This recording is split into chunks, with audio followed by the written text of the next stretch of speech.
You are so much blessed. We are so much blessed po na tayo po ay nakakilala po sa Panginoon.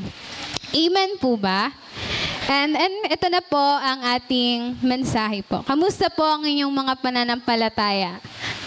Ano po, at maging ano po muna tayo, maging seryoso po muna tayo. Kunin ko po muna ang inyong mga mahalagang oras para po sa bagay na po na to. Kamusta po ang inyong pananampalataya?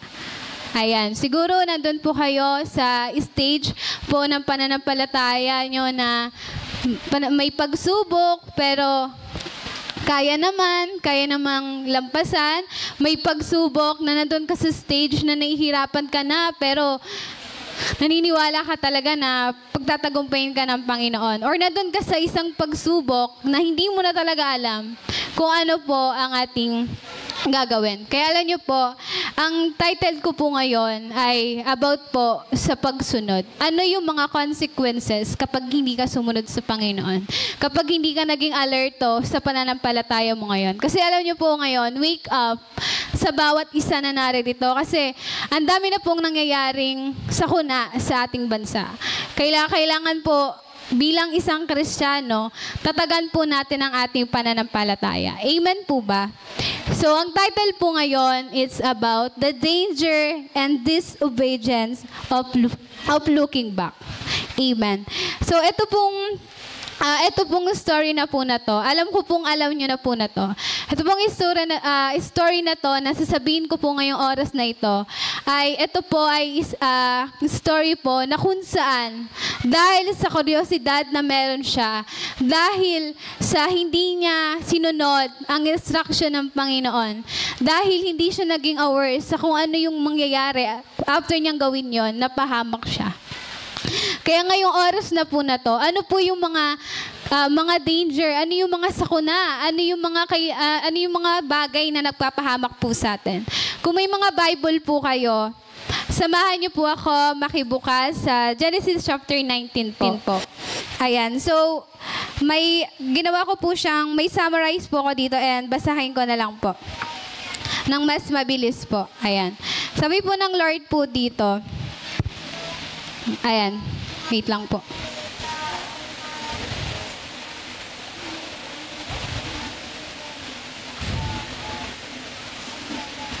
Ayan, wait lang po Sabi po ng Lord po dito, natagpuan nyo na po ang Genesis chapter 19. Amen. So sabi po dito,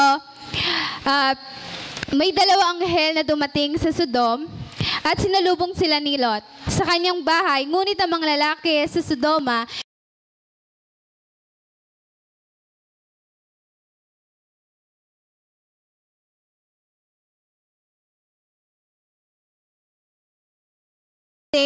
grabe po yung kasamaan na meron po sila. Grabe po yung kasalanan po doon. Alam ko po na familiar na po kayo dito, pero mas yun po natin, pigain po natin yung story po about sa asawa po ni Lot. Alam niyo po ba na ito po ay talagang nagpaisip po sa akin ng matindi habang nasa Tarlac po ko na ano kaya yung consequences? Paano kaya kapag sumunod si Lot? Paano kaya pag hindi siya lumingon? Buhay pa kaya siya noong mga panahon na yon? Alam niyo po, ang mga bagay po na yan ay isa po talaga sa nagpapahamak po sa atin. And I realize po na may mga bagay po talaga na susubukin po tayo ng Lord. Kasi ilang beses po na sinabi ng Lord, yung mga anghel po sa kanya na sa asawa po ni Lot na huwag kang lilingon, anak. Na parang ikaw po, na parang tayo po na nasa sitwasyon na meron po tayo ngayon. May pagkakataon po sa buhay po natin na habang tayo po ay lumalakad sa pananampalataya na meron po tayo, habang ang init po natin sa Panginoon, every Sunday nandito po tayo, every day nagdadasal tayo, every day may devotion tayo. Meron po ba? Di ba? Meron po ba? Na everyday dapat kailangan may pagkain yung spiritual natin. Alam niyo po ba, pagkainitan ng pananampalataya natin, ang kaaway po ay active po yan. Ibabalik ka niya sa kung saan ka nanggaling dati.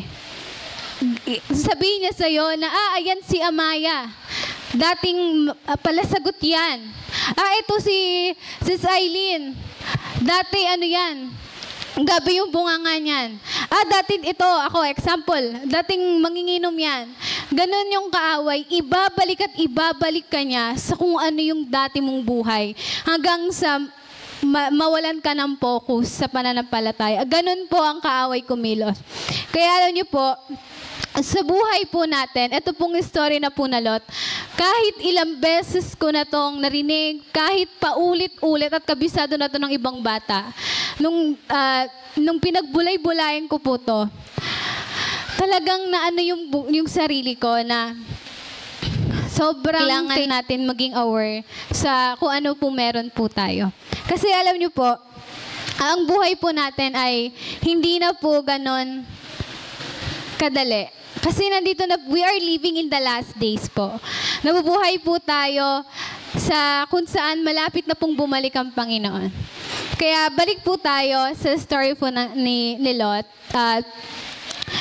Ito pong story na po na to, na kung saan po, di ba, na kasi yung anghel ay pinadala po sa kanila at sila po ay binigyan ng warning.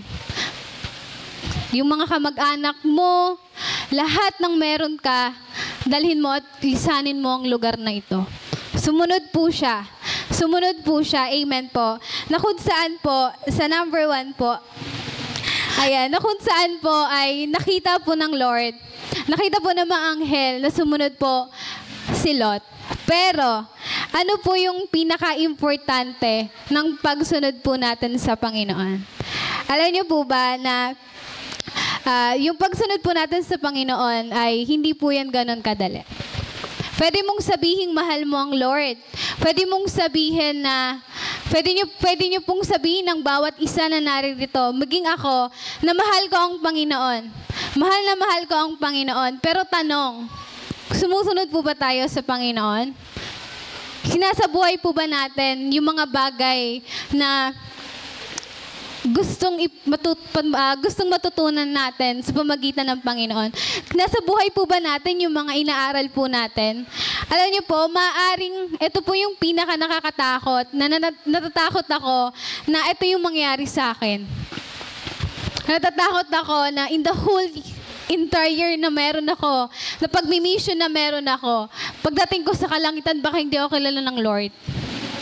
Baka yung nilagap kong taon, buhay, pangarap na meron ako, baka pagdating hindi hindi ako kilala ng Lord. Ayun po yung nakakatakot.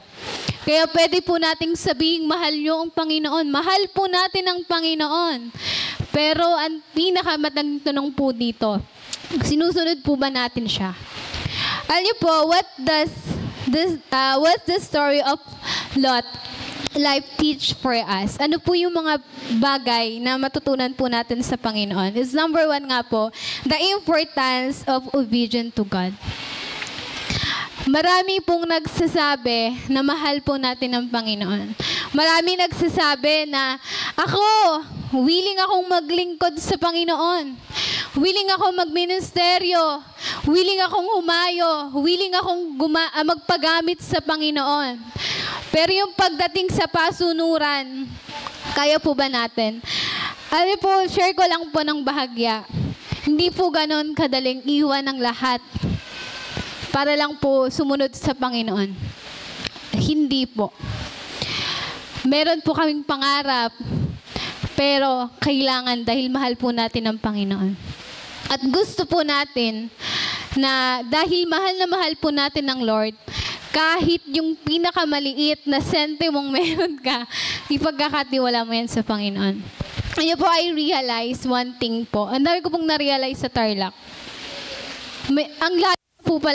Ang layo na ng narating ng pananampalataya na meron tayo. Amen po ba? Amen? Parang every Sunday, parang every week na lang. Sabi mo sa Lord, Lord, napapagod na ako, nahihirapan na ako, gusto ko nang sumuko. Hindi naman nagbabago yung kapatid ko, hindi naman nagbabago yung asawa ko. Pero wala pa akong asawa. Hindi nagbabago yung mga kamag-anak ko, walang nangyayari, ayoko na. Naglilingkod naman ako sa Lord, pero ba't ganito yung sitwasyon na meron ako, ayoko na. Alam niyo po, I realized na ano po, ang layo na ng pananampalataya na meron po natin. Hindi po, literal kasi Tarlac yun eh. Yung mga, kumbaga, malapit na yan sa mga Ilocano na nandun. Ang layo po talaga. Pero ito po yung ang tutunan ko. Kahit ilang beses ko palang sabihin na ayoko na, at nakakasuko na, ilang beses ko nang sinabi na pagod na ako, ayoko na, hindi na ako babalik, ayoko na talaga. Pero one thing, nandun yung heart ko, is paglingkuran ng Panginoon. Hindi lang sa Tarlac, kundi yung mga bagay na nagpapasaya sa akin ay ang maglingkod sa Panginoon. Sobrang hirap po naiwan ng pamilya. Pero kailangan dahil mahal po natin ang Diyos. Kaya I want to encourage everyone po. Na alam ko pong sad-sad na to every time na ipipreach po ng Lord.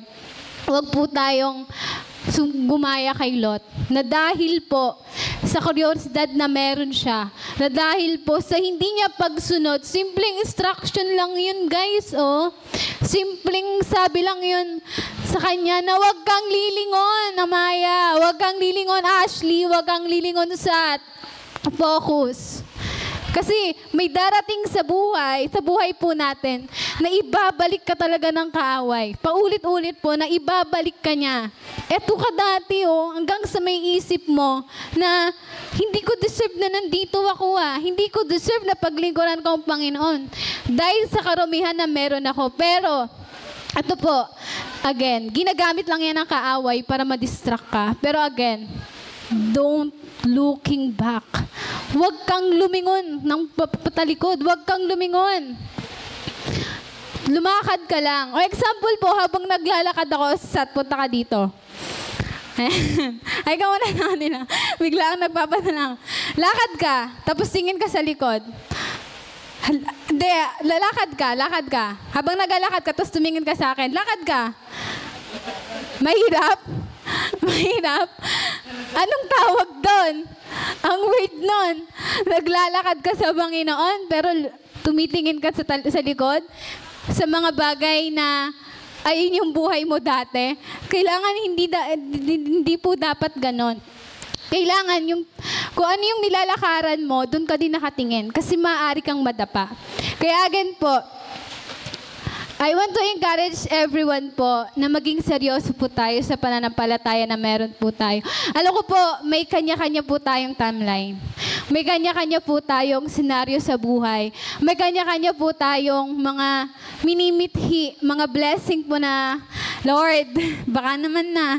Kaya yun po, at ayan, kaya sabi po ng Lord po, sa John 14:15 po, ayan, kung may Bible po kayo, sabi po ng Lord po dyan, kung iniibig ninyo ako, tutuparin ninyo ang aking mga utos. Lamang po yan, basic. Katulad lamang po yan na kapag po tayo, pag umibig, may mga, mga kabataan dyan. Hi sa mga kabataan na bago dyan. Hi! I miss you. Ayan, yung mga kabataan dyan. Pag po tayo ay umibig po sa tao, bago po tayo na maging handa, kailangan po muna natin sumunod sa magulang po natin. Kailangan natin sumunod sa Panginoon. Kasi, if you love me, you will obey my command. Sabi po ng Lord yan.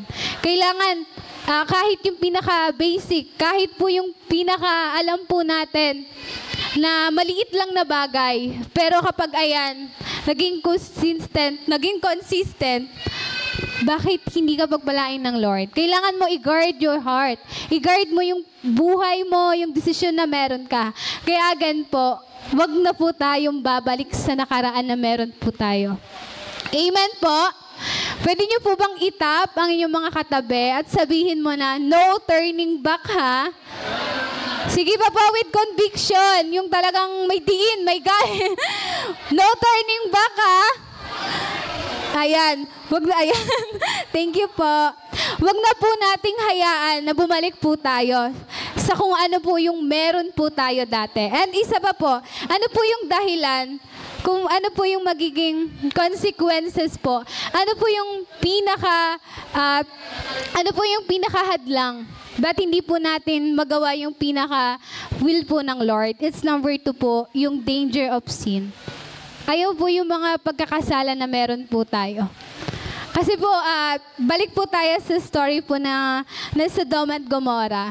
Ang Sodom at Gomorrah po ay, yung lugar na po na yon ay punong-puno ng kaharasan, kalaswaan, katamaran, at pagiging selfish, corruption. Bakit po? Kasi yung mga tao po doon, they're willing to, magkaroon po ng intercourse sa ibang tao. Binibenta po nila yung sarili po nila. Mga corruption po. Hindi, alam niyo po natin ang corruption. Sakim po sila. Wala po silang iniisip na kapakanan ng iba. At sobrang tamad po na meron po ang mga taga Sodom at Gomorrah. Kaya alam niyo po, yung time po na dumating ang anghel at sinalubong po ng mga tao, sinabi po ni Lot na dito na kayo tumuloy sa akin kasi delikado tong lugar na to. Kahit bisita, wala silang, hindi nila palalampasin. Delikado tong lugar na to. Alam niyo po, ganon kasakim, ganon katindi ang lugar na po na yon. Kaya, yung word po na sinasabi po kaya sabi po dito, di ba? Sodom is an example of city that was destroyed because of sin and corruptions. Ito po yung mga bagay na, halimbawa po, yung Sodom na lugar na po na yon, i-represent po natin sa ating mga kasalanan. I-represent po natin so kung ano po yung buhay po natin dati. So kung ano po yung mga bagay na hanggang ngayon pinapabago pa rin po ng Lord. Na hanggang ngayon ay nandun pa rin po tayo sa proseso na kung saan kalaban pa rin po natin ang ating sarili. Kasi alam nyo po, ito po yung mga nagpapahamak po sa atin. Kapag hindi mo kayang isurrender yung buhay mo sa Panginoon, if hindi mo kaya na sumunod with all your heart, na 50-50 ka pa, wala pong mangyayari. Alam niyo po, sa Tarlac, prone po ng temptation. Totoo lang po. Kapag nasa mission ka, ang daming pumapasok sa utak mo. Ang daming gagamitin ng kaaway para lang ma-destroy ka. Again, yung Sodom po na lugar, i-represent po natin sa ating mga kasalanan. Nung nasa Tarlac po kami, yung bahay po na tinutuloyan po namin doon is kilala siya ng haunted house sa Purok, ng Tarlac. Ilan taon na siyang hindi natitirahan. Ano doon, may ano tawag doon? Nagbigte, tama po, nagbigte. Tapos, punong-puno ng karanasan, yung dating history po ng pamilya po doon, nagkakasakitan sila, may nambabae, gano'n. Sobrang dami pong, siguro lahat na ng uri ng kasalanan na meron doon, complete na. Ayun po yung bahay na meron na po na yun. At habang nananalangin po kami, habang nag-pray po kaming tatlo, kitang-kita ko talaga na may nakatower po sa amin. Nakita po namin yon. Na habang nakabilog kami, ginaganyan po kami ng kaaway. Na parang, eto ka lang, hindi mo ako kaya. Ganon. Nananalangin ka ba talaga? Talagang dinidistract po kami. Walang pinipiling oras, walang pinipiling araw ang kaaway po doon. Oras. Kapag hindi ka naging aware sa pananampalataya mo, kapag in the whole week na hindi ka nag-devotion, in the whole week hindi ka sumunod sa Panginoon, in the whole week walang nangyayaring prayer and devotion, fasting, in the whole week walang nangyayaring pagbabago or realization sa buhay mo, the danger of sin. Mapapahamak ka. Nakatulad ng nangyari po kay Lot, na hindi siya naging aware. The simpleng bagay ng instruction ng Lord, lumingon siya. Yan po ang naging nangyari. Kaya alam niyo po, I want to encourage everyone po na maging aware po tayo sa pananampalataya na meron po tayo. Amen po ba? Again, ito na po yung panahon para na po tayo sa Panginoon. Makipagbaka tayo sa pananampalataya. At I realized that thing po, ito na lang po, na yung naranasan po namin doon, treasure pala na magagamit po namin. Ibig sabihin, may matindi pang pagsubok, may matindi pang hamon sa buhay. Kaya again, kung man po kayo pumunta after po neto, gawin niyo po ang inyong mga sariling buhay, huwag niyo pong kakalimutan na ang kasalanan na meron po tayo ang siyang nagpapahamak po sa atin. And lastly po, sabi po ng Lord po dito, God love and concern for us, na the angels rescue Lot and his family leading to their salvations. Na ang anghel po na pinadala po doon ay naging kasangkapan para maligtas po ang buong kapamilya ni Lot, which is ginagawa po ng Lord sa ating buhay. Marami pong ginagawa ang Lord na nire-remind tayo every day, every hour, na para gumawa po tayo ng mga bagay. Kaya patuloy po tayong magpabago sa Panginoon. Nakatulad po na sabi po ng 4, the importance of changing. Ito na po yung panahon ng paglilingkod po sa Panginoon. Hindi ko po ito sinasabi dahil, dahil kauuwi ko lang po gayang Tarlac, hindi po. Hindi rin po naging magadali yung buhay ko po doon. Nasabi po ng 2 Corinthians 5:17, If anyone needs Christ, the old has gone and the new has come. Amen po ba? Amen? Pwede po ba tayong tumayo?